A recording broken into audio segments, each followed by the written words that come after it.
talking to you. Go ahead, D.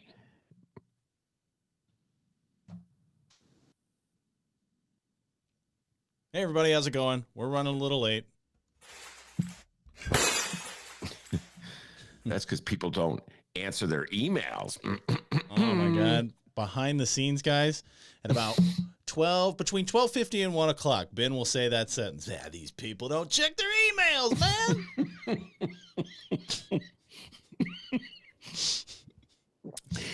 Folks, if you knew how many people don't check their emails, you'd be astounded.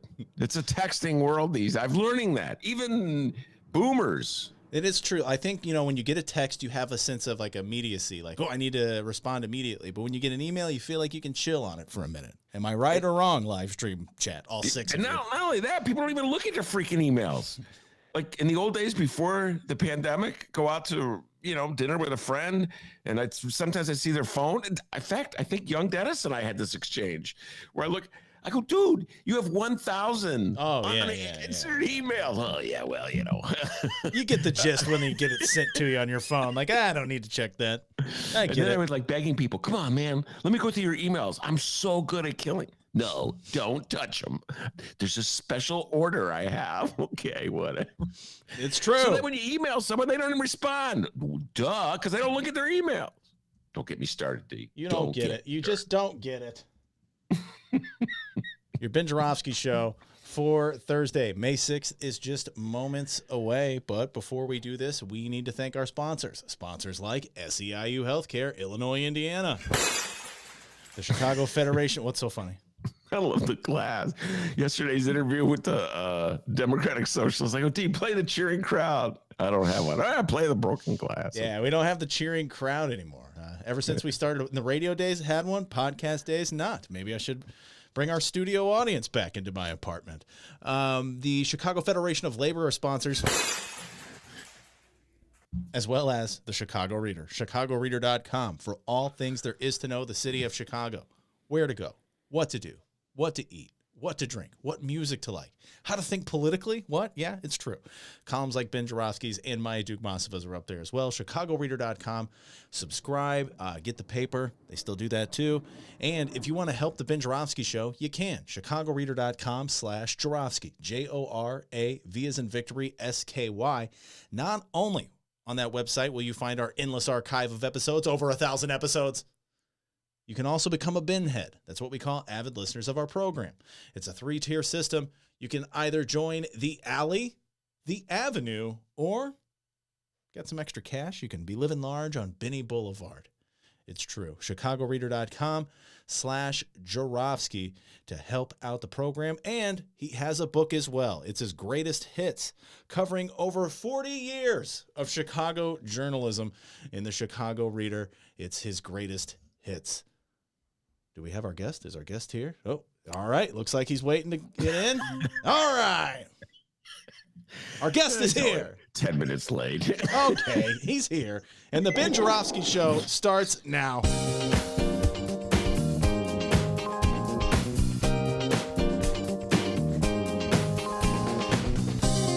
It is Thursday, May 6th. And live from my apartment in his attic, this is the Ben Joravsky Show.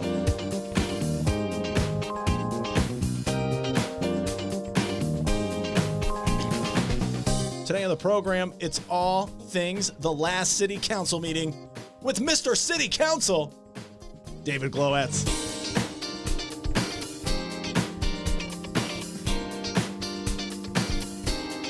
And now your host, not Mr. City Council, Chicago Reader columnist Ben Joravsky. Yeah, hello, everybody. Ben Joravsky here. We're calling this Liz is Right Thursday. And here's why. I have to admit, I agree with Liz Cheney. Words I never thought I'd say. Not the I have to admit part. That part I say all the time. No, the agreeing with Liz Cheney part. She's, of course, daughter of Dick Cheney, former Vice President of the United States. A man as responsible as anyone, with the possible exception of President W. Bush himself, of ensnaring us in 2 wars in this century. As his daughter, Liz Cheney, stuck with Dick Cheney through thick and thin. So generally speaking, the name Cheney is one that leads me to boo, as in, boo! like it did on the night of the Oscars when they gave the Academy Award to Frances McDormand for Nomadland as opposed to Viola Davis for Ma Rainey's Black Bottom. One more time. Boo! Liz Cheney has shown a lot of courage these days for taking the stand that as a public official, it might not be a good idea to go around spreading obvious lies, like the one that says Trump won when he actually lost. Apparently, 70% of the Republican voters agree with that lie, even if there's no evidence, none whatsoever to back it up. Trump just lies and lies and lies and lies until people roll over and make a concession. That's the secret to success. After a certain point, the other side just gives up and says, give him what he wants. In this case, the capitulation of the Republican Party. With the possible exception of Liz Cheney, who, for daring to speak the truth in this case, that Biden won and Trump lost, is getting ousted by the other Republicans in Congress from her congressional leadership position. She wrote a column about it for the Washington Post. I was reading it last night, and I found myself saying over and over again, my God, Liz Cheney is right. She's right. Again, words I thought I'd never said. Trump got so mad at her that he called her a warmonger, and I had to laugh at that, ladies and gentlemen. He's referring, of course, to the aforementioned Father Cheney, who got us involved in the aforementioned 2 wars. But I'd like to point out that Donald Trump never, ever lifted a finger to oppose either war. No, the only opposition, or the main opposition, I should say, to those wars came from the usual ragtag coalition of lefties, and I'm looking at one of them right now on my screen. The ragtag coalition of lefties that Donald Trump wouldn't be caught dead associating with, and who are routinely maligned as radical socialists who have seized control of the Democratic Party. And yet now he's calling Liz Cheney a warmonger. It's a weird world, people. Anyway, the scariest thing about the big lie uttered by Donald Trump is not that Republicans are using it to punish Liz Cheney for refusing to utter it. No, it's that they're using it as a pretext to undo laws that encourage people to vote. Florida Governor Ron DeSantis just signed one into law this morning.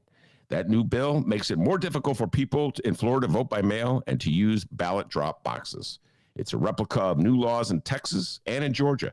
The Georgia one was opposed by Coca-Cola, which has its corporate headquarters in Atlanta. In the aftermath, Trump called for MAGA to boycott Coke. I kind of laughed at it when he said it. But then, a couple weeks ago, at bowling, I heard a snatch of conversation between 2 MAGA men in the league. And one said to the other that he's not drinking tonight, as in not drinking booze, but he's not drinking Coke as a substitute. No way he's drinking Coke. And so they were punishing Coca-Cola for having opposed a restrictive voting law that was based on made-up accusations of fraud. And they're doing it at the command of Generalissimo Trump. That's power, folks. I've never seen a Republican have so much power over the rank and file. Even W, even Cheney.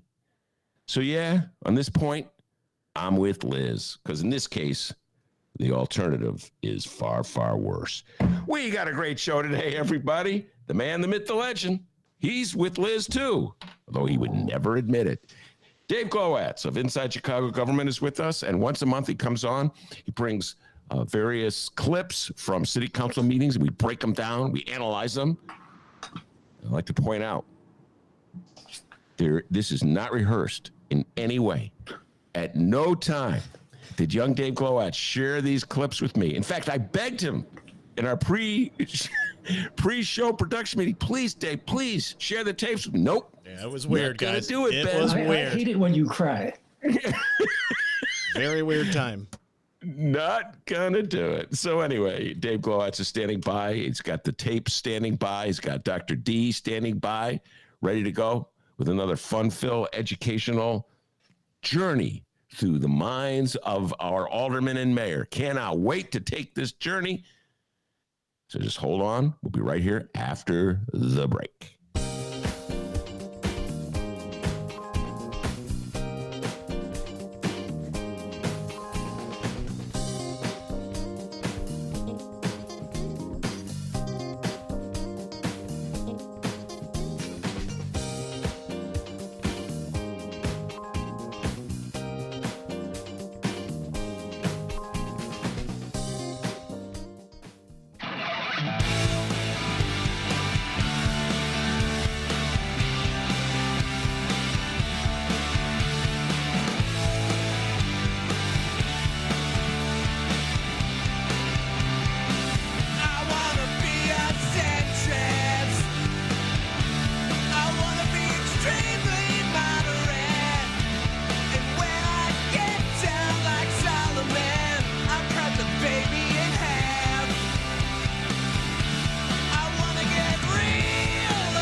Right now, The original Constitution of Illinois in 1818 explicitly stated only white males are eligible to vote. That's no longer written in our Constitution, but over 200 years later, Illinois laws still disenfranchise primarily black populations through felony disenfranchisement. Silenced, an Unlock Civics documentary, is a story of the democracy we have created in the United States that silences millions of people who have been or are currently disenfranchised through incarceration. Premiering virtually on Thursday, May 13th at 6 p.m., Silenced, an Unlock Civics documentary examines who is included in our democracy and who is left out. Reserve your free ticket at chicagovotes.com. That's Chicago Votes with an S at the end. .com. Welcome back to the Ben Jarofsky Show, live from his attic. Yeah, whenever we play that song by Michael Girardi, I start doing the air guitar. I want to be a centrist. I want to be extremely moderate. I want to get really Aristotelian and hit the sweet spot right in the median. Yeah. Dave Glowacz, by the way, you should have seen him. He was doing air guitar himself. When Girardi does that little air guitar solo, wow, wow, wow. Dave Glowacz was like, yeah, Jimi Hendrix days. Anyway, yes, once a month, Dave Glowacz from Inside Chicago Government joins us. He does an outstanding job of breaking down city council meetings, putting together little bits and pieces of evidence, clips, evidence of the great democratic debates in the city of Chicago and what's going on in the minds of our aldermen and our mayor, which just illuminate the government that we have. So, Dave, welcome back to the show, and take it away, young man. I'm always happy to be here with you and Dennis, and thanks very much for having me again. You know, thinking about what the words are that come out of the mouth of aldermen and the mayor, it seems to me it doesn't necessarily tell us what's going on in their minds, right? It may give us a very different idea than what's going on in their mind. Just saying, for the record. Okay. I sit corrected. Well, you know this, right? By the way, how about that stinging guitar? I saw you playing air guitar there. I saw Dave Glowacz going, oh, wow, wow. That was actually an itch I couldn't reach. Oh, but okay. But I've been able to play a guitar, yeah, especially when I'm playing pool. And I got a pool cue in my hand. And it's in a rockin' bar. I hope to be able to do that someday soon. Mm-hmm. So today I'm going to talk about a few meetings. The first one is the full city council meeting on April 21, which was the first to take place in council chambers since when, Ben? Can you guess? Yes, it would have been February 2020. Ding, ding, ding, ding, ding. Give them the bonus prize. We'll announce that later. So 28 aldermen attended in person, 22 via video conference. And it was kind of interesting. The 22 who were not there had their faces displayed on the big monitor in the front of the room. And everyone who was present was told to stay masked, though apparently there were some aldermanic transgressions. The meeting lasted for a little over 2.5 hours. Dennis, please, we're going to do hold first. This first bit we're going to hear is something that took place during the report of the council's zoning committee. And we'll hear committee chair Alderman Tom Tunney tell what he wants to do with an ordinance, which is record number 02021-445, that would allow the expansion of a cannabis dispensary on Milwaukee Avenue near Lawrence Avenue in Alderman James Gardner's 45th Ward. Let's listen.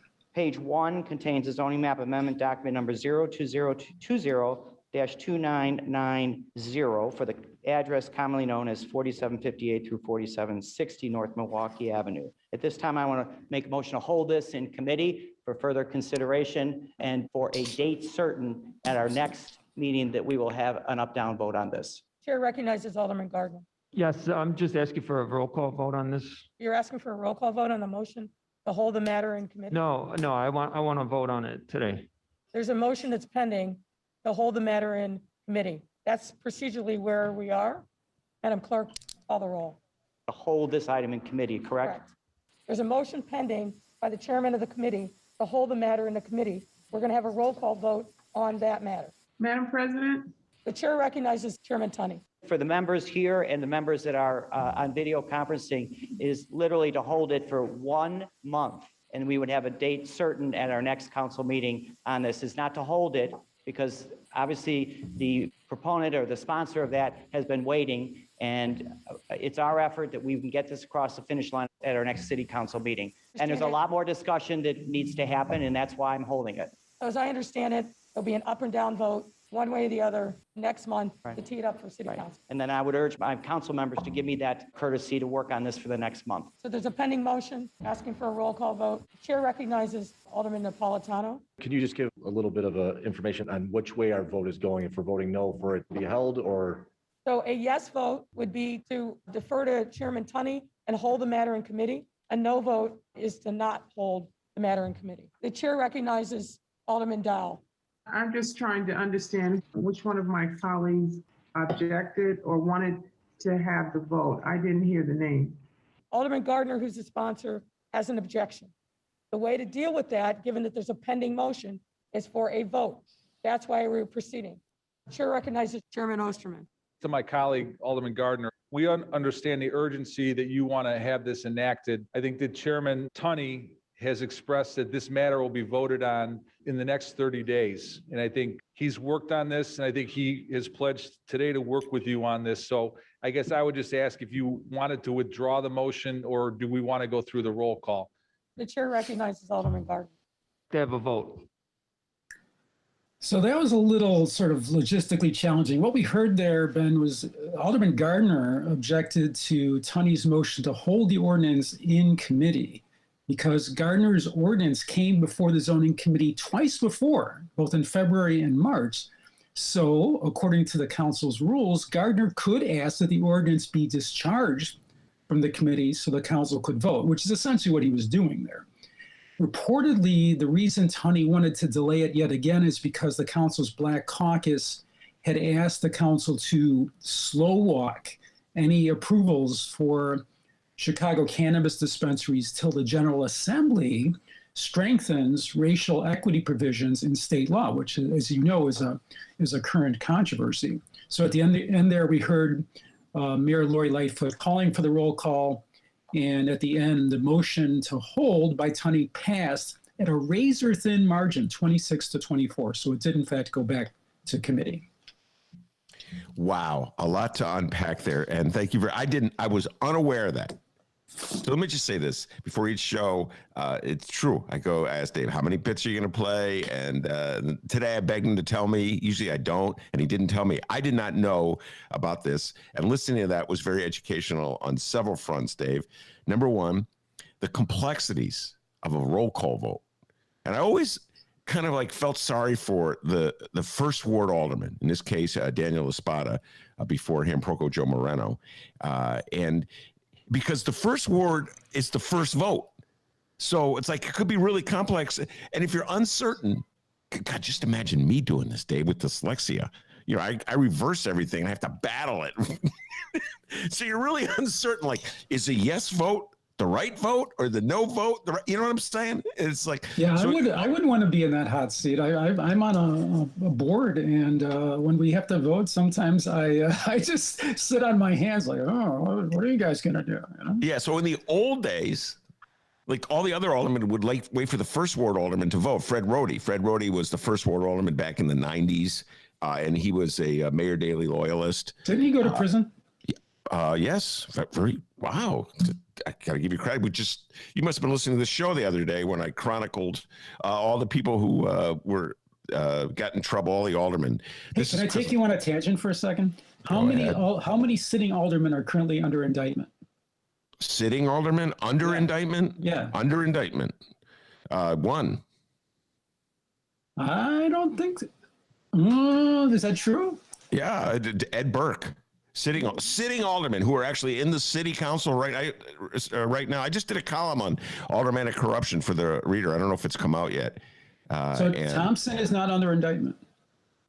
Oh, how could I forget Patrick Daley Thompson? I sit corrected.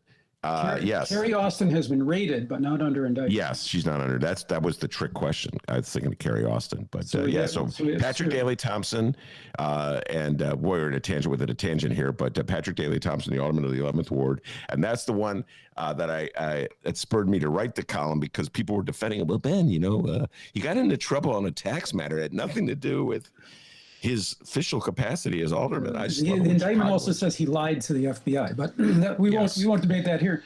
So, in your memory, have there ever been any more than 2 sitting aldermen on at one any given time? Well, I don't think so. Might this be the record? Yeah, at one time. Sometimes in the 80s during, God, now we're really going back, but in the 1980s, there was that scandal where the Fed sent in the mole, Michael Raymond, to, I forget what they called it, but to get. Was it Grey Lord? No, the Grey Lord was the one that had to do with corrupt judges. The judges. Anyway, so they sent in Silver Shovel? No, Silver Shovel had to do with the. It's not funny, but the one illegal dumping on the west side, it's not funny because they left this huge mound of debris.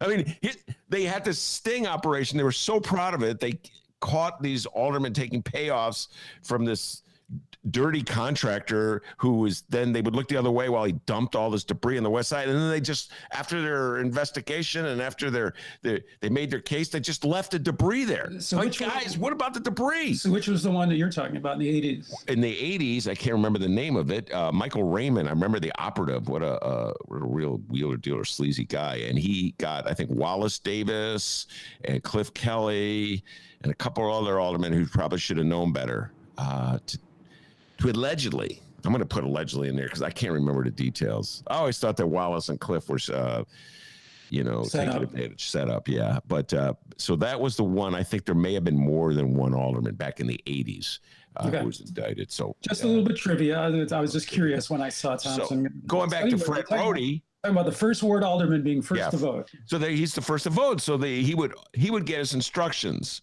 from the mayor's lobbyist. And so you knew he was always going to be with the mayor. So if you wanted to be against the mayor, all you had to do was vote the opposite of what Fred voted.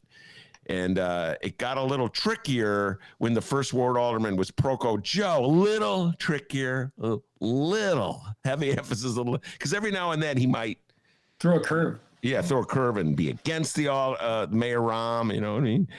So then oh my God, what am I going to do now?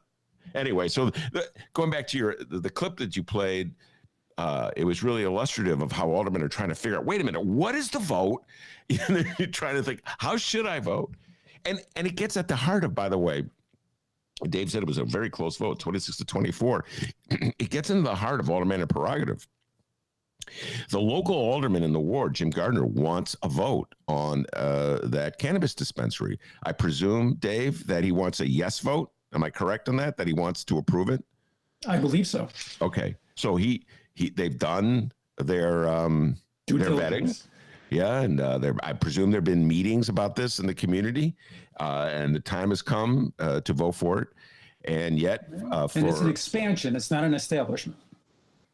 It's an expansion, not an establishment. So it's already an existing business, and so under the rules of aldermanic prerogative. All you aldermanic prerogative freaks out there, it should be Jim Gardner. He should be totally in charge. But apparently, Mayor Lightfoot is signaling to black aldermen that they want to go slow on this because the state has been egregious, to put it mildly, in making sure that black entrepreneurs get a little piece of this growing cannabis pie. So it's once again more evidence, as if any more is needed, that aldermanic prerogative is a myth, doesn't really exist, just a boogeyman used in the last election to help Lori Lightfoot win. And more examples of it. Now, how would I have voted in this one? Dave, I have to tell you, I think I would have been with the I would have voted to hold off on it because I think that the issue of being fair in terms of who gets a piece of that cannabis pie is greater than the need of a local alderman to completely control zoning in his ward. Just saying, that's how I would have voted. How about you, young man? How would you have voted? I'm gonna duck that question. I'm ducking and dodging. Watch this. Whoa. But the interesting question to me is what conversations were had between Chairman Tunney and Alderman Gardner leading up to this. I'm imagining, Tunney calling up and say, look, Jim, we're close to getting the Black Caucus to, compromise on this. Just give me a little more time. And Gardner's saying, no, man, I've given you 2 months already, and I wonder if that conversation even took place. And I would just, because if it did, then, I'm cool with that. There was an attempt at, at some détente, but the cynic in me, the pessimist in me suspects that maybe that conversation didn't take place. I don't know. It's hard to tell based on the conversation that you played, because it sounded like Tunney was really irritated at Gardner for raising this issue.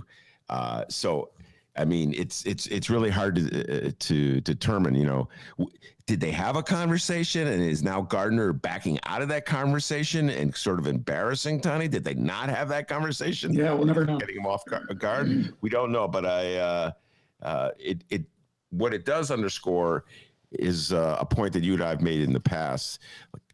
What's going on in any city council vote or any city council debate is not completely above, a board or obvious to everybody. We're seeing the subterranean text. We're seeing the tip of the iceberg every time. Yes, we're seeing the tip of the iceberg and the subterranean text here, like this wheeling and dealing that's going on underneath, and you need to have it explained like you did just now. So this is why the chess pieces are going here and there. And in the middle of it, some poor alderman's got to figure out, oh, God, how do I vote? What's the correct way for me to vote? 26-24. Wow. That is pretty close. But so much for Alderman prerogative, folks. Can we throw that one out the window yet? Huh, lefties? Can you admit you were suckered in the last mayoral election? Come on, lefties. I wonder how Laspada voted. He's the first ward alderman. Tell us something. I'm not going to look it up. Let's move on to the next thing. Okay. Dennis, please, we'll do Toledo next.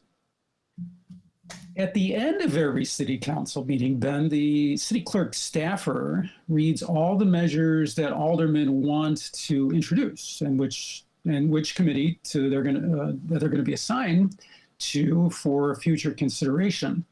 What we're about to hear is what happened when the clerk staffer announced a proposed resolution by Alderman Mike Rodriguez of the South Side's 22nd Ward. Let's listen. Alderman Rodriguez has a proposed resolution for a tribute to the late Adam Toledo and commitment for preventing future tragedies by empowering and uplifting young people of color, which is referred to the Committee on Health and Human Relations. Madam President. The chair recognizes Alderman Rodriguez. I'd like to briefly move to suspend the rules to speak on this resolution. Ordinarily, this is just simply referring ordinary matters to a committee. This is not really the proper place to speak to this. You can certainly speak to it during the committee process. I understand, Madam President. Given the recency and the tragic nature of this occurrence, I just wanted to briefly speak to this resolution. It'll be under a minute. Briefly, Alderman Rodriguez. Thank you, Madam President. And I'll just read from the resolution. I just want to raise up the situation as one that's internationally been recognized. The chair recognizes Alderman Sigcho Lopez, but folks, we're not going to start a precedent here of speaking on matters that are simply being introduced. So Alderman Sigcho Lopez, I will give you a brief moment to speak. Brief, sir. And I won't take long.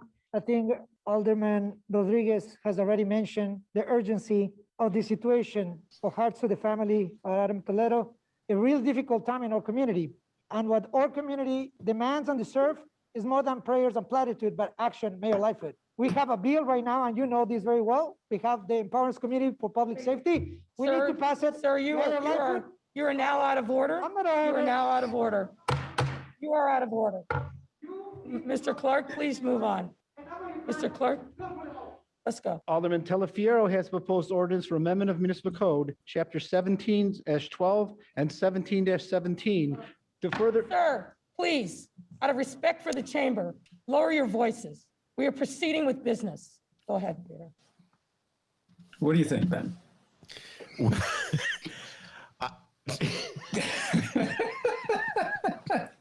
First of all, thank you for providing that. I read about it in the newspaper, but I hadn't heard it. And It's much more fun to listen to.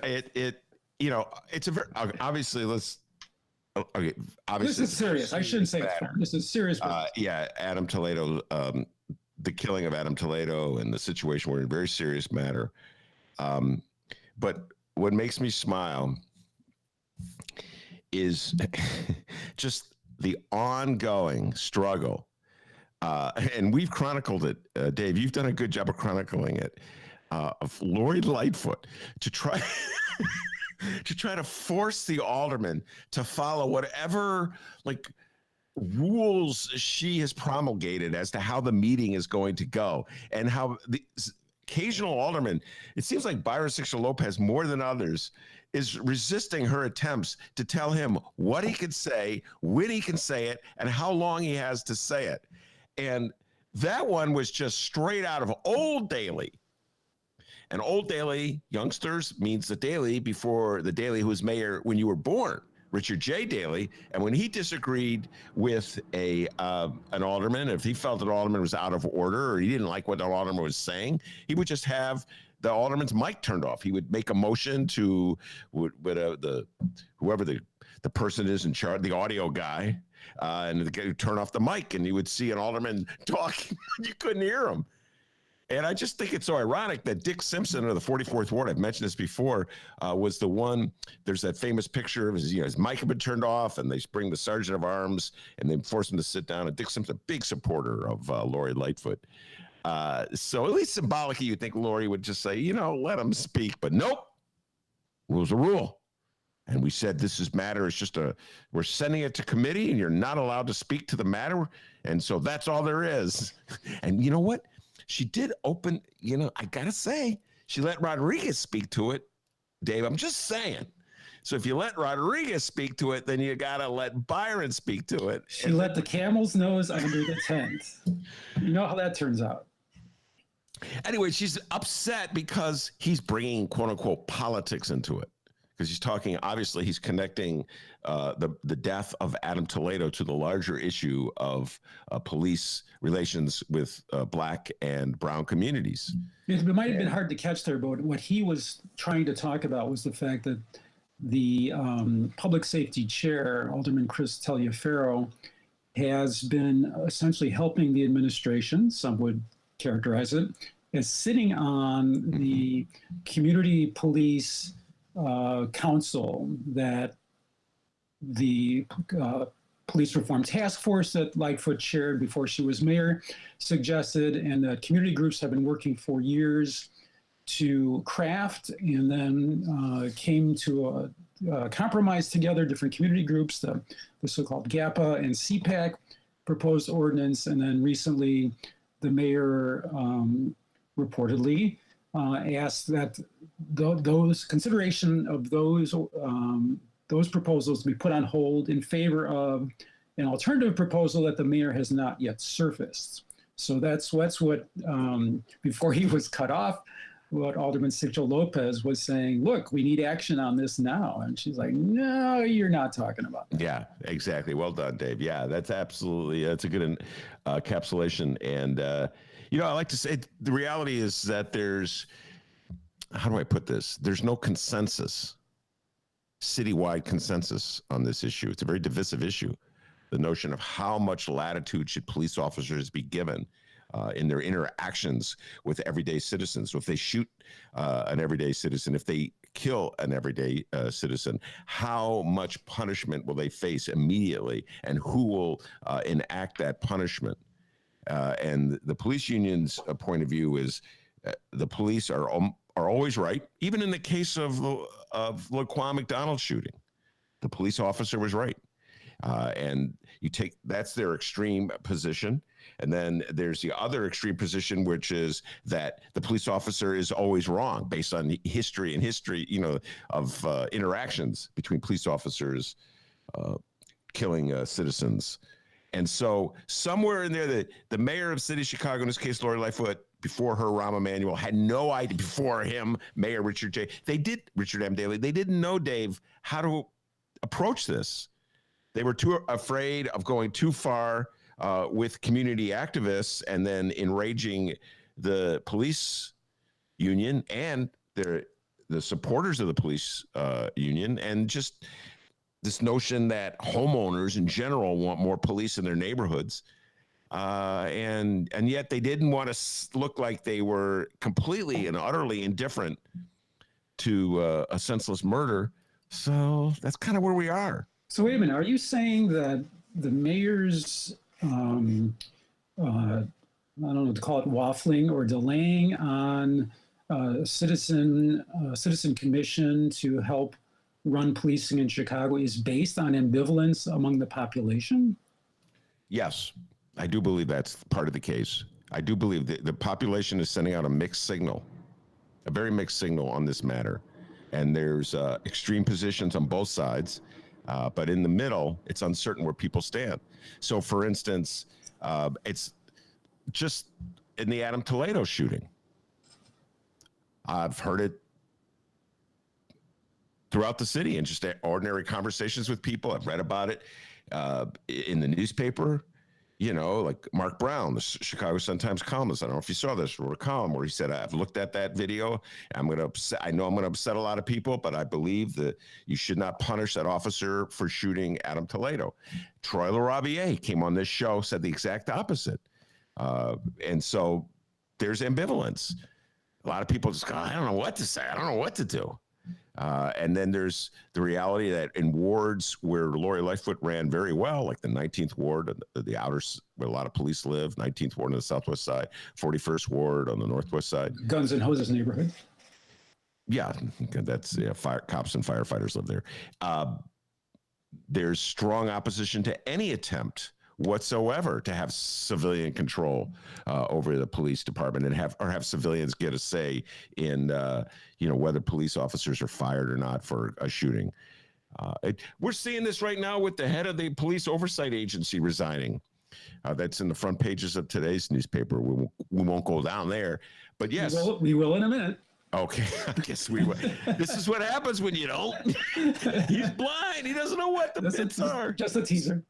Such a teaser. So yes, I would say there's ambivalence in the city of Chicago. I hear it on my own show where different guests come on and offer up different thoughts. And so I wonder if more transparency would help make up some Chicagoans' minds around what sort of and how soon different kinds of control or management of police should take place. And this dovetails nicely to this next bit. Dennis, please, we're going to do data next. And this bit comes from a different meeting. And this is related to what we're talking about. We're now going to hear parts of the April 16 joint meeting of the Committees on Finance and Public Safety, which met to consider only one item, an ordinance introduced last September by Finance Committee Chair and 32nd Ward Alderman Scott Waguespack.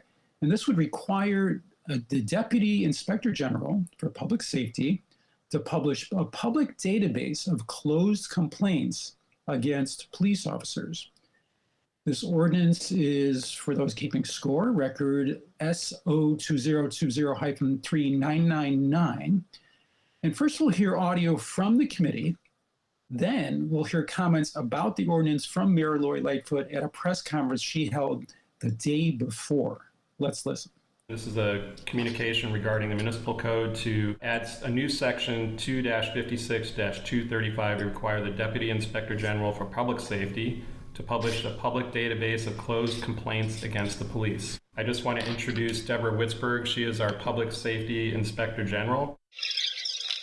As many of you know, there are existing Office of Inspector General dashboards available to the public, which are searchable by member of the Chicago Police Department and which provide certain categories of information about finalized disciplinary investigations. The system that's proposed here before you represents both sort of a broadening and a deepening. It's a broadening in that the proposed system before you would extend both further back and further forward in time than the existing dashboards. and a sort of deepening in that this would be enriched by the addition of redacted public documents from the associated investigative files underlying the records available. Within the first year, what would be publicly available is that information from the year 2000 forward. In the second year, we would do two things. We would extend back in time from 2000 to 1994.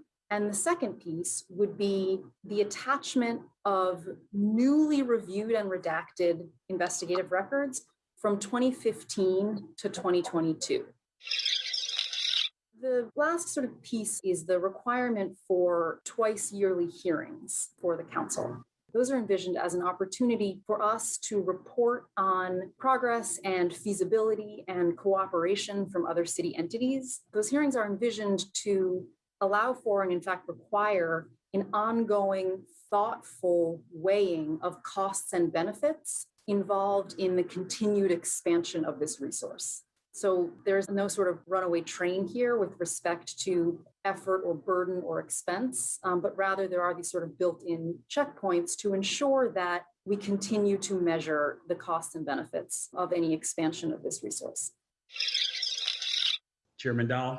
I'm asking about the second deliverable, 1994 to 2000. What is that cost? We do not have a sort of standalone cost for the expansion at this point from 1994 to 2000. We would report on that in that second year hearing. So the costs that we've estimated cover back to 2000.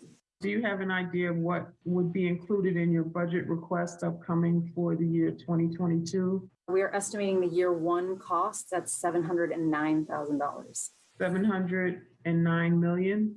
$709,000. $709,501 is our estimate for year one cost. Could you share your thoughts about Alderman Wagasback's ordinance that would require the city to publish a database of closed police misconduct complaints? Is that something you'll support? No. Why? As I understand the ordinance, it would require the city to digitize decades worth of old CR files of officers who are no longer on the force, may have passed away at this time. And the expense, because we looked at what would make sense, would be significant. And I'm not sure what we gain with the public aids to go back to the 1970s. I think it's challenging when we're talking about literally spending tens of millions of dollars, and it'll take a long time. So that's the mayor's reaction beforehand. And I just want to say in the committee, the discussion went on for about an hour and 3/4, at the end of which there was no vote taken. And I'll just say, I wonder whether the mayor's stated opposition about cost is really what's going on here. Because as I said before, I'd sure like to know what the conversations that were between the mayor's office and Alderman Wagasback, who has, been a proponent of this, and he's arguably one of the mayor's strongest allies. So it's just very curious to me. Yeah, and when Dave Glowacz says, I wonder if the mayor's concern over costs is the real issue here, that's his editorial way of saying, I don't believe it for 1 second. Yeah, the witness in that hearing, and I can't remember her name. She's the Deputy Inspector General for Public Safety, and her name is Deborah. I'll get it to you in a minute. It doesn't matter. But anyway, the point is she said it was $709,000 for the first year. So somehow or other that gets translated into tens of millions. Extrapolated, perhaps, is the word you're looking for. Expanded. Oh, this proves my point. And this just proves my point. The mayor is very sensitive to offending a portion of Chicago that doesn't want any kind of spotlight put onto this matter. Now, personally, I'm a big public records geek. I don't believe it's that difficult to put this, to publish these records. Apparently, neither does the Inspector General's office. Yeah. Deborah Witzberg is her name. Yeah. Very well spoken, by the way. I was kind of envious as I was listening to her. She goes, "Oh my God, I wish I could speak that way." They hired her. So I mean, and listen, Dave, you were there when Mick and I interviewed Lori Lightfoot at the hideout, and there were activists in the room who challenged her on her attitude toward police and reforming the police and putting a spotlight on the police. And she was trying to convince us that no, there's no reason for them to be hesitant. It's not fair to call her a cop. Remember that? Mm-hmm. And I would say she's a corporate lawyer. She's very cautious and she holds on to power, and information is power, and they don't want to release it. And just because they don't have to. And I just don't believe it helps the city. I mean, we've been struggling with this issue of police relations with Black and brown communities, mainly Black communities, for as long as I can remember. And we just are incapable, unable to have a breakthrough in Chicago. I mean, I guess it's sort of say it is progress that in the case of the shooting of Laquan McDonald, the video was published. Now, it took a judge to issue an order forcing Mayor Rahm to publish that, if you recall, in a Freedom of Information lawsuit. And then there was subsequently a trial. The only reason there was that trial is because that video was forced to be released. The only reason why I think they even indicted him was because that video was released. So there's always this, the city is always resisting efforts to get it to publish the sad and dirty truth about what's going on in this town. And they're still resisting effort.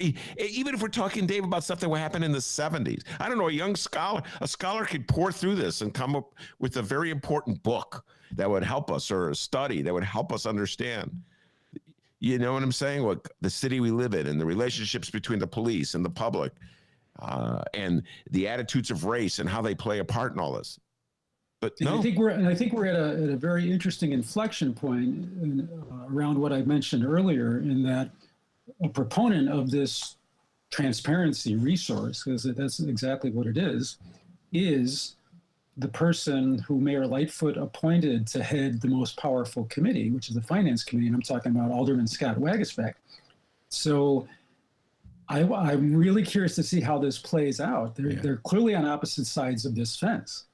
And it's gonna tell us something to see what if any compromise emerges here. Yeah, we'll have to watch this one for a while. Scott Waguespack made a reputation for himself 3 terms, I want to say, before Lori Lightfoot became mayor, and he joined her team as being an independent-minded alderman who was unafraid to stand up to the mayor.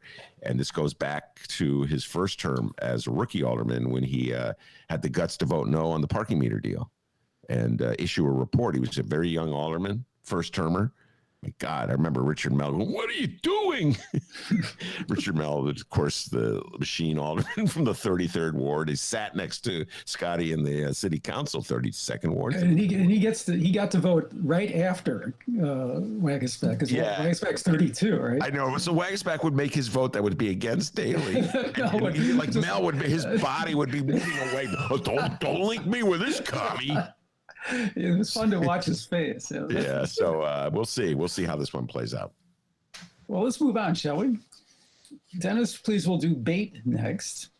We're going to jump back to the April 21 City Council meeting, what happened after the City Council meeting. And what has traditionally happened after City Council meetings before the pandemic is that there would be an exodus of reporters from the City Council meeting to a meeting room back behind the council chambers, where the mayor would hold her post-council press conference. And that was paused in a way during the pandemic because of the access rules in City Hall. What they were doing was they would have a couple of pool reporters. They would have a cameraman, a camera person, and usually a TV broadcast reporter, and people could send in email or text their messages to the pool reporters, and then that person would ask the questions of the mayor. So on TV, it still looked like the mayor was having a press conference in front of people and asking their questions, but there was really nobody in the room. Well, now they're allowing that. So this is like, the first time that reporters could then file out of the council chamber after the council meeting, and then go and in a distance way to this room and interrogate the mayor, and then have her also speak her mind to a group of reporters. So in this clip, we're going to hear Mayor Lightfoot responded to questions from reporters about rumors that Police Superintendent David Brown would resign.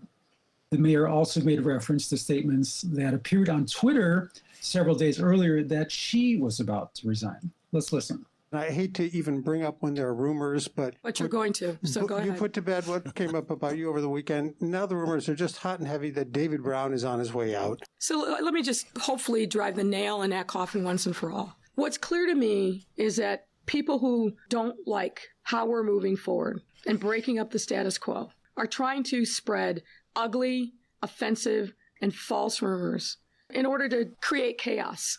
And some of you are taking a bait.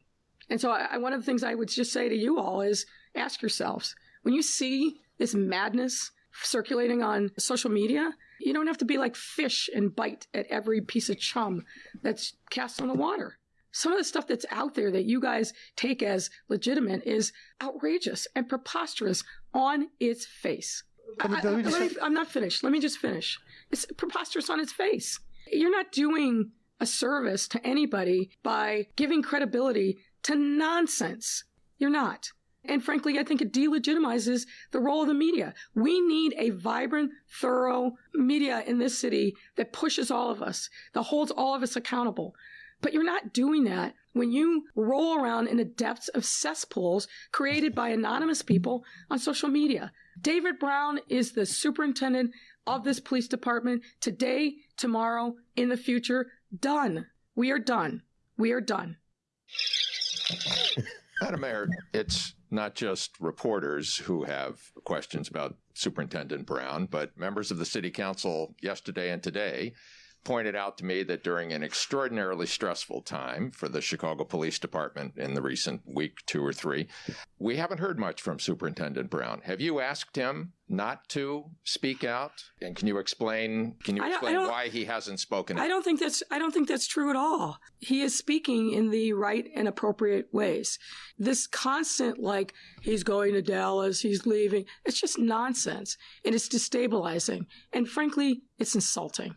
So people can, and if they've got questions, call him up. People don't hesitate. If they've got questions, call me up. But this constant, somebody posted something on Facebook and therefore it must be true. I mean, I just feel like I should distribute copies of News of the World and let you all ask me questions from that. It's just silly. It's silly and it's dangerous. When we get to a point where there's no sussing and vetting of rumors before they are presented as fact, what you're asking me or the superintendent or others to do is disprove a negative because you guys have bought into something that's just silly. And we saw that on broad display this weekend. And I'm not going to get back into that again, but it's too much. I want you all to be as you all are. It's not about me wanting. You have a role to play, a very important role to play in our city and in our nation. I value and respect and safeguard your right to do your job, to be aggressive, to ask tough questions, to hold all of us accountable. I would just ask that you take the time to think for a second and ask yourself if what you're actively chasing actually even makes sense. I had that conversation with one of your colleagues over the weekend, and they rolled out this fantastical story. And I just said, can you just stop and listen to what you just said and how absurd and crazy that is? I just want to say for the record there was no glass shattering at the press conference. And I don't know, it might be sheer coincidence, but Superintendent Brown the very next day had a nearly 1 hour open-ended question press conference. So it might be just sheer coincidence. That was great. I have to tell you, but it was a Flannery. I think that was Flannery talking, right? You're right, yeah. Well, and give me an opportunity to do my Flannery imitation. Mike Flannery, Channel 32, came on the show a long time ago. Oh my goodness! What a performance by Mayor Lori Lightfoot. I'd not heard that. What a great performance. Just that's the outrage. I'm just outraged.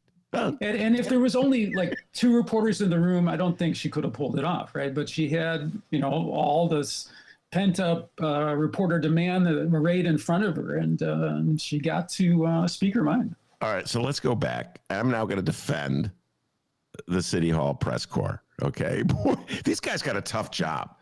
No matter what happens, Lori Lightfoot's going to be nasty to them.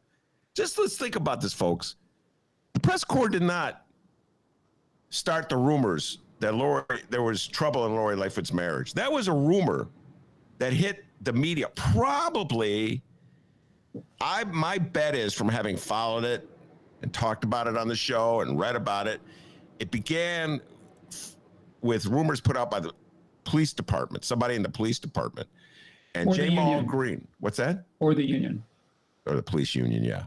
Well, presumably someone in the union is, whatever, it doesn't matter. Yeah, somebody related to the police, one way or the other. Jamal Green went a little far, and he put out publicly, Jamal Green, the activist, former mayoral candidate, put out on his Twitter feed, I kept a copy of it, by the way, this statement that Lori Lightfoot's going to step down tomorrow. He issued it on a Saturday so that tomorrow would be Sunday. And immediately, lefties everywhere in the city of Chicago were so ecstatic. They were like, oh my God, Lori Lightfoot's leaving. I was getting the texts.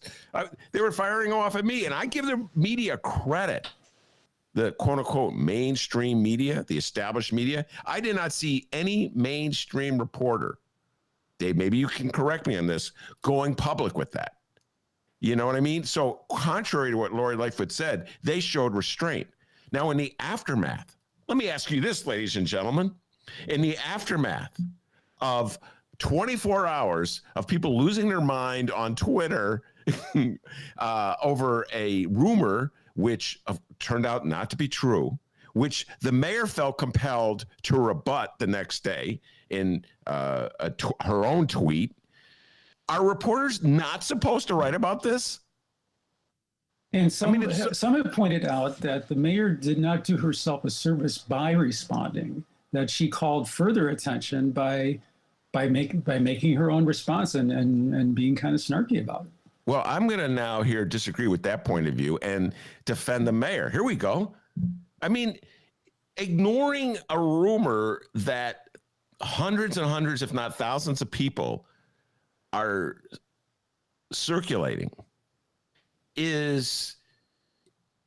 doesn't do service to anything. I mean, you have to address it.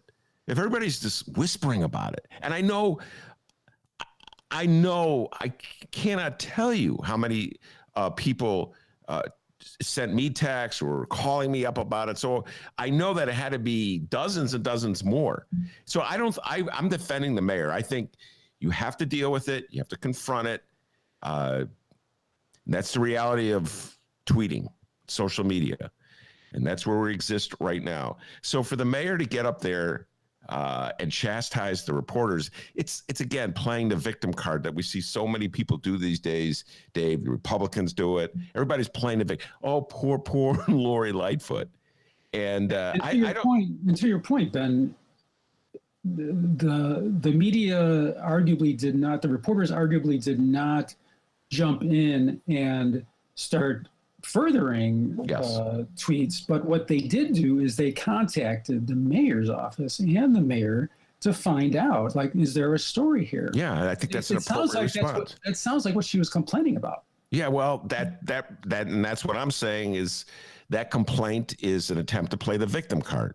It's not of course they have to call her. These rumors are out there. They're not going to. And by the way, you know what? For the mayor to pretend as though either she or her media people do not circulate rumors that undercut the opposition is the biggest eye roll or laughing point of this. Wait, that happens?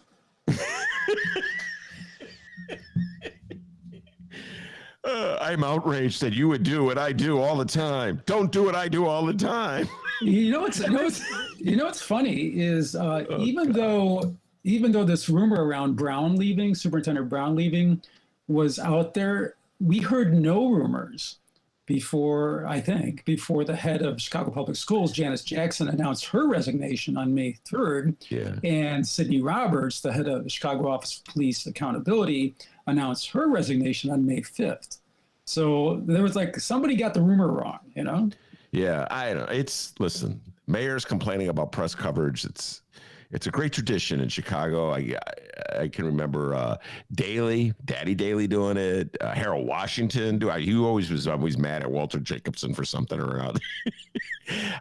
Jane Byrne kicked the Tribune guy out of City Hall. So this is just part of the game. And you know, I'd probably be pissed off too. You have to deal with negative news all the time. But it is kind of funny to hear like the mayor give a lecture on what's responsible. And can we just be responsible here and not engage in mindless rumor? No, we're human beings. And when the word's going around that a powerful person's marriage is in trouble, as human beings, we're going to be diving. Did you hear about the mayor's? So in some ways, this is kind of reassuring as a return to post-pandemic normalcy. Yes. Yeah. Although I noticed, let's move on. But anyway. Dennis, please, we're going to do Drive next. This last bit comes from a later meeting, in an April 29 meeting of the Committee on Transportation and the Public Way. We're going to hear the committee consider an ordinance that would rename Outer Lakeshore Drive to Jean-Baptiste Point du Sable Drive in honor of the African descendant who is regarded as the first permanent non-Indigenous settler of Chicago. And the ordinance involved here, which for those keeping score is record SO 2019-7918, was first introduced to the council in October of 2019, has many sponsors, the chief of whom is David Moore of the South Side 17 Ward. At the start of this bit, we'll hear from Committee Chair Howard Brookins. And I want to warn our more sensitive listeners that this clip contains profanity. Let's listen. I am going to ask Assistant Commissioner Carney to read a substitute ordinance. Point of order. Yes. I'm not introducing a substitute ordinance. I don't know why one is being read. So they're substituting my ordinance for their own ordinance? Let's read it and then you can vote it down one way or the other. Is that okay? No, it's not okay because are they introducing another ordinance? Can I conduct my meeting? You can, but they have to introduce another ordinance. The substitute will roll with me. I will have to introduce a substitute ordinance. This language in this ordinance clarifies and makes legal what it is that you are attempting to do. No, it does not, based on what I read. Commissioner Carney, why is this language necessary and what's the difference between this language and the language that was proposed by the sponsor, David Moore? CDOT has a maps and plats section. This was that section's review on how to accurately describe the section of roadway and to distinguish the concern about inner or outer Lakeshore Drive. This was their proposed correct legal description of the roadway, and then that was reviewed with the law department. Do you have any questions, Alderman Moore? I don't need a question, a motion to table this. It is not accurate. We had over a year that we've asked for what you all's description would be. It was not given. We worked in every aspect that we could, and anything that need to be clarified even more don't need to be addressed at this meeting right now. We put our amended ordinance out to cover from Hollywood to 67th Street, which is clear and acceptable language. If you need to identify it as anything else to this point, to that point, can be done after this. So it's just a motion to table that ordinance. That's not a substitute ordinance. That totally changes the entire ordinance that's on the table today. Alderman Smith. How far south would that take the designation? It would include the South Lakeshore Drive extension, which goes from 79th Street to Ewing. Yeah, so it's to the hundreds. It takes it Thank you. That's a whole new ordinance. There is no motion pending. So your motion right now is out of order. Technically, there's nothing pending. He's just describing a proposed substitution without a motion. And people are asking questions. This racist bullshit. Alderman Riley. perhaps the original ordinance sponsored by Alderman Moore may have been a little too vague on the definition whereby the inner drive could be in play. Yes, the first ordinance, the language that was proposed does not clarify that inner and outer. Alderman Thompson. I understand the sponsor's concerns that it's the first he's being made aware of this, but maybe we ought to have an ability for him to fully be briefed on this before we move forward.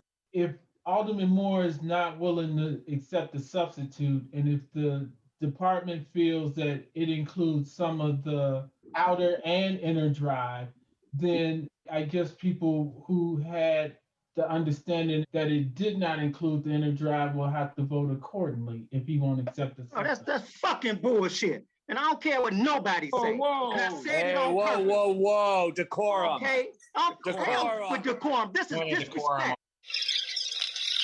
Alderman Taylor. Y'all want to understand why Alderman Moore is mad, because you could have went to him and talked to him. He is not a person that's not unreachable. He is not a person that will not talk and work with this administration. This is crazy. But y'all expect us to go along to get along, and that's not going to happen. And so he has every right to be upset, because we don't do this in other communities. Chairman, this is Radiato Casa from the Law Department. If the original matter introduced by Alderman Moore passes now, to correct that, there has to be another ordinance introduced in the City Council and referred back to committee for consideration. Alderman King. I don't disagree with getting it right, but I will say that we changed Lincoln Yards the day of City Council. So to suggest that we don't make minor changes between committee and council routinely just makes you wonder why we have different rules at different times. There's a lot going on here. And let me just point out that apparently the administration dropped an ordinance revision, what the CDOT staff or the Chicago Department of Transportation staff called a correction, on the committee at the last minute. Mm-hmm. And the way I read it, Ben, is that Chairman Brookins wanted to just roll with it. That not only caused resentment by aldermen who say that the administration often keeps them in the dark till they have to vote, but we heard the law department staffers say that if the original ordinance got passed and then recorrected, it'd have to go back to the committee for approval again before passage by the full council. And at the end, we heard Alderman King say, well, we don't have to do that because we avoided that before. Yeah, there's a lot going on in this, and that was really illustrative of, it's a sort of a larger theme that we've been discussing, which is the what you call the iceberg. We only see one part of the iceberg above the water. And until I heard this actual debate, Dave, I didn't really understand what was going on. Just based on reading the newspapers accounts of it, I didn't realize what's going on until I actually heard this debate. And now it's sort of like coming into focus. And so this is the issue. This is the issue of changing the name, officially changing the name of Lakeshore Drive to DeSable. So it's always controversial in Chicago when you change the name of some great landmark, even not a great landmark. When Sears Tower was changed, I forget what, Willis Tower. I was like, I remember, I think we did a show on this, an old podcast, Dave. I'm not gonna call it anything but Sears Tower. But in fairness, those are private property and the public. Those are private properties, yeah. But they're not paying me to call it Willis Tower. I remember that was my point. And United Center, I still call it Chicago Stadium. There won't be any council debates on it, though. Yes. So they're officially trying to change that. But so there's always that reluctance to change. Well, we've always called it Lakeshore Drive, and there's songs about Lakeshore Drive. One of Dave Glowacz's favorite songs about that Lakeshore happens to Drive. be true. Yeah. How did I know that? You want to sing a snatch of it or two, Dave? No? Okay. There ain't no road just like it anywhere I've found. Running south on Lakeshore Drive. Headed into town. Wow, he's got a nice voice. He sings a lot better than I do, that's for sure. And by the way, it sounds fine with DeSable. Rumored to be a song about hallucinogens. Yes, because of LSD, Lakeshore Drive. And he goes, good old LSD. Think about that, folks. Think about that over a bong sometime. So anyway, so there's always that reluctance. But in addition to that, this is where they get into the different boundaries. There's those legal boundaries. If you have ever looked at a city ordinance that has to do with property, there's the legal boundaries. It's this gobbledygook. It's like one giant paragraph of jargon. Think of TIF district descriptions. Yes. Thank you. And then there's just what our notion of the boundaries are. So David Moore's first proposal to change the drive, the name of the drive went from Hollywood on the north to 67th Street on the south. And they obviously, Dave, it seems like the city wanted to just keep that to the actual outer drive itself and not include the inner drive as well. And so probably because they didn't want to have to force people to change their addresses. Am I correct on that one, young David?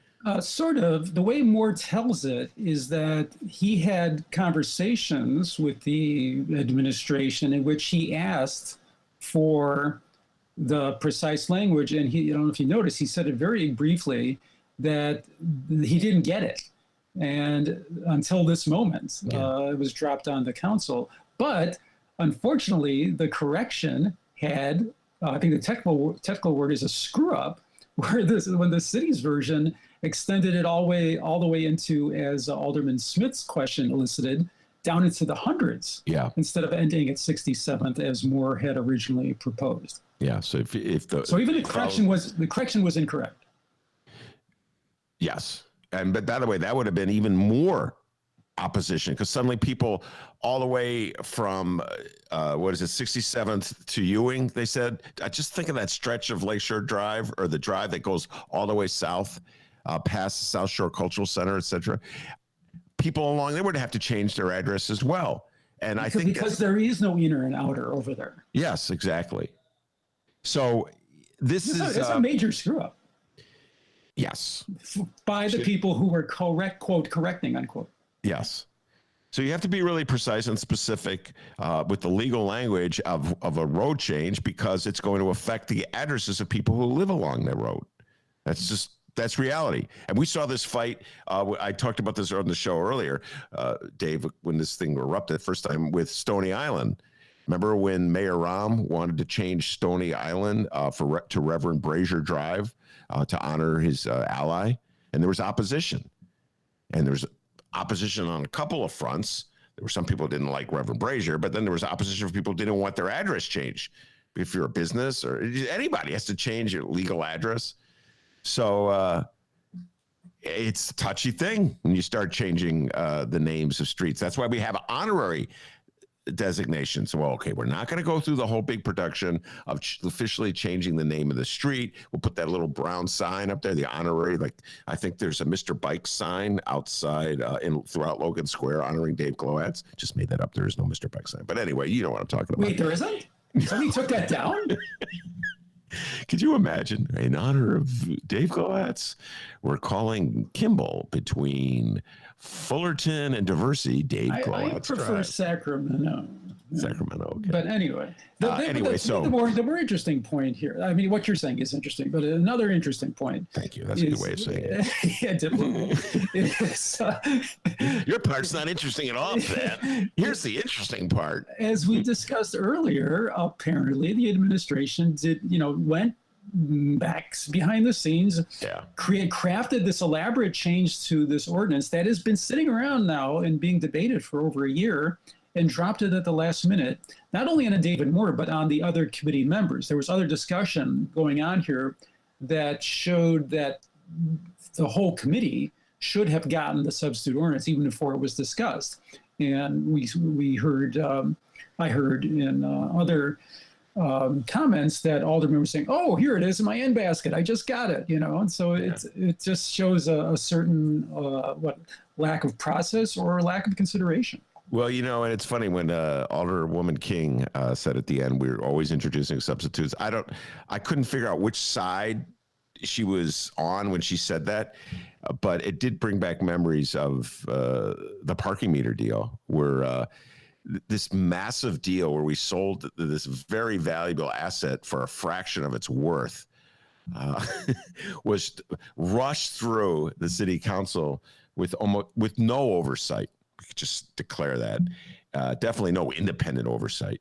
And Richard Mell, he's already got 2 mentions on this show, a machine loyalist. Is he a sponsor of your show now? We should. Hey, come on, Mel. Can you imagine the Ben Jarofsky Show, sponsored by outside Dennis would go Richard Mell. But anyway, Mel got up. No one reads this stuff anyway. Come on. Remember that one? That great moment. Richard Mell speaks the truth. Then he's really mad at Wagasback. Well, come on, kid. You're going to get killed for doing this.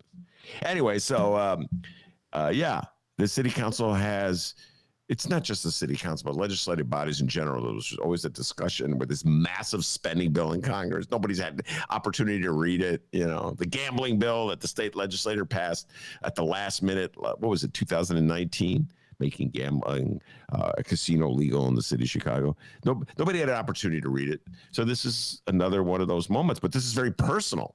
It's a smaller matter, and they should have run it by Alderman David Moore. They should have let him know. So they didn't just out there hanging. And yeah, that was a big oversight on the part of the administration. And they may, instead of lecturing reporters on everything they do wrong and pretending as though it's reporters who are the reason why people are mad or upset at you, you might want to look in the mirror. Just saying. Chickens roosted.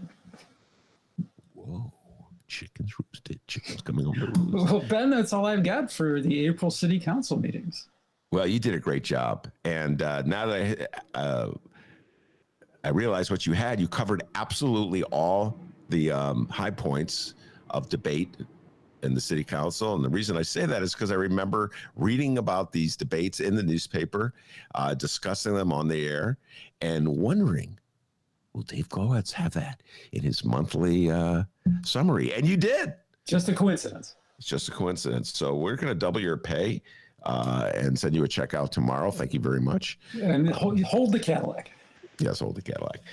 So Dave Glowacz, before you go, tell folks where they can follow the other good work that you produce on a regular basis. Well, find my reporting at Inside Chicago Government on your web. That's chigov.com, including a podcast that will have more content from these city council meetings that we just heard from. On Twitter, you can find my reporting at CHIGOVT, and on Facebook.com/InsideGov. That's InsideGOV. All right. Thank you very much, Dave Glowacz. Outstanding job as you always do. And of course, let's thank the man, the myth, the legend, the pride of joy of Alton, Illinois, who pushed all the buttons on today's show and did it so well. Without him, we couldn't do this show. And as Alderman Howard Brookins and David Moore, they may not agree on everything, but they agree on this. Back home in Alton, they call him Dr. D. Give yourself a raise, take it out of petty cash. See you tomorrow, everybody.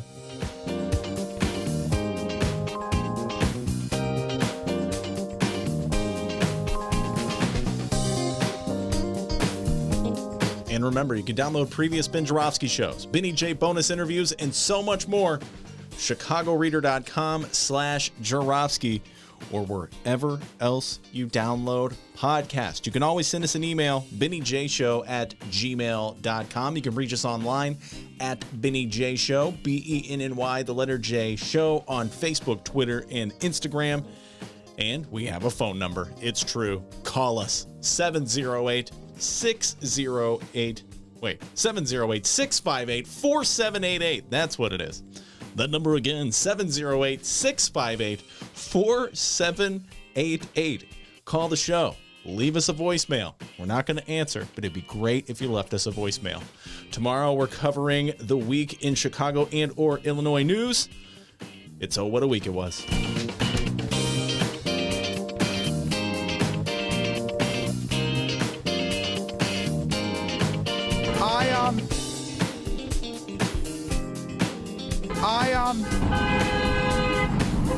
Right now,